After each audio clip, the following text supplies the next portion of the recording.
नमस्कार दोस्तों, आज का हमारा चर्चा का विषय है बिहार में चल रहे टेस्ट पेपर। 9वीं एवं 10वीं क्लास की टेस्ट का पेपर चल रहा है। बीते 2-3 दिन पहले 9वीं क्लास के संस्कृत के पेपर में मदरसा छाप क्वेश्चन लिया गया।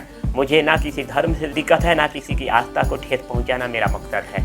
मेरा मकसद बस यही है। बिहार के शिक्षा विभाग से मेरा सवाल है कि जो सवाल मदरसा छाप बच्चों से पूछा जाना चाहिए था, उस सवाल को आपने संस्कृत के पेपर में क्यों जबरदस्ती डाला। मेरा सवाल उन निकम्मे लोगों से है जो हिंदू त्योहारों पे छुट्टियां रद्द कर रहे हैं, संस्कृत के पेपर में उर्दू का क्वेश्चन ला रहे हैं। अगर ये टेस्ट पेपर ना होता, फाइनल एग्जाम होता, तो क्या जिस प्रकार से 10 क्वेश्चन पूछे गए, अगर उस बच्चे का 10 से 15 नंबर कम हो जाते तब क्या होता? वो फेल भी हो सकता था। मेरा सवाल है शिक्षा विभाग से, क्या बाबर और इनकी त्योहारों के बारे में भी जबरदस्ती हिंदू बच्चों के थोपा जा रहा है? अगर सेम सभी बच्चों का एग्जाम जब लिया जा रहा है, तो मैं आपको एक घटना के माध्यम से शिक्षा विभाग से एक प्रश्न है। जब एक मुसलमान के लड़के ने गलती से कार्ड लेने से पहले हम फॉर्म भरते हैं, तो उस लड़के ने गलती से हिंदी डाल दिया था। उसने बाद में जब एडमिट कार्ड उसका आया तो पता चला उर्दू के जगह पे हिंदी हो गया है। उसने एग्जाम को 1 साल बैक कर दिया, एग्जाम उसने नहीं दिया। आखिर क्यों? वो हिंदी का भी पेपर दे सकता था,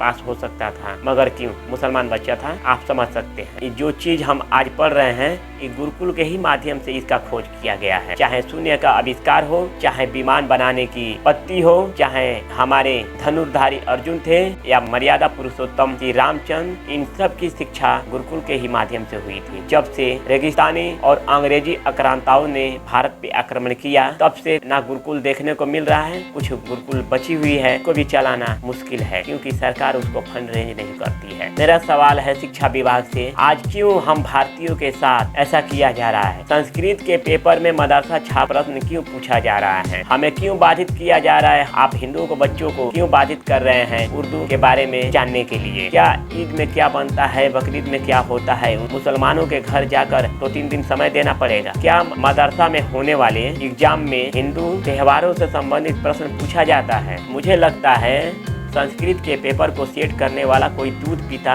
बच्चा नहीं होगा कि बाद में आप आकर ये बोल दें कि अगर गंगा जमुनी की तहजीब आप लाने की प्रयास कर रहे हो, 1 नेशन 1 एजुकेशन रखो ना भाई, एक स्टेट एक विषय एक शिक्षा पद्धति हो। तो मुसलमान बच्चों के लिए मदरसा क्यों और हिंदू बच्चों के लिए गवर्नमेंट स्कूल क्यों? उनके लिए स्पेशल उर्दू सीखने के लिए मदरसा का निर्माण किया जा रहा है। दिन पर दिन मदरसा बढ़ती जा रही है, हमको कोई दिक्कत नहीं है। मेरा सवाल है कि क्या बाबर, मियाँ ऑरेंज वली, अकबर खान, नालंदा विश्वविद्यालय जनाने वाले बख्तियार खिलजी की कहानी कम थी कि तुमने इनके त्योहारों के बारे में जानने के लिए हमें मजबूर कर रहे हो, हमारी संस्कृति और हमारी आत्माओं को आहत कर रहे हो। मैं क्यों जानूं इनकी ईद बकरीद रोजा फितरा की कहानी? मैं क्यों जानूं इनके ईद बकरीद फितरा में इनके घर कौन कौन सी पकवान है बनती? मुझे उसके बारे में नहीं जानना जिसने मेरी ज्ञान भंडार में आग लगाई। 6 माह तक जलती रह गई वो मेरी ज्ञान पुस्तक की भंडार। मैं क्यों जानूं इसके बारे में जिसने मेरी माँ बहनों की इज्जत उछाली? मैं क्यों जानूं उसके बारे में जिसने सोमनाथ मंदिर एवं कई सारी मंदिरों की संपत्ति चुराई? मुझे नहीं जानना उसके बारे में जिसने मेरी संस्कृति सभ्यता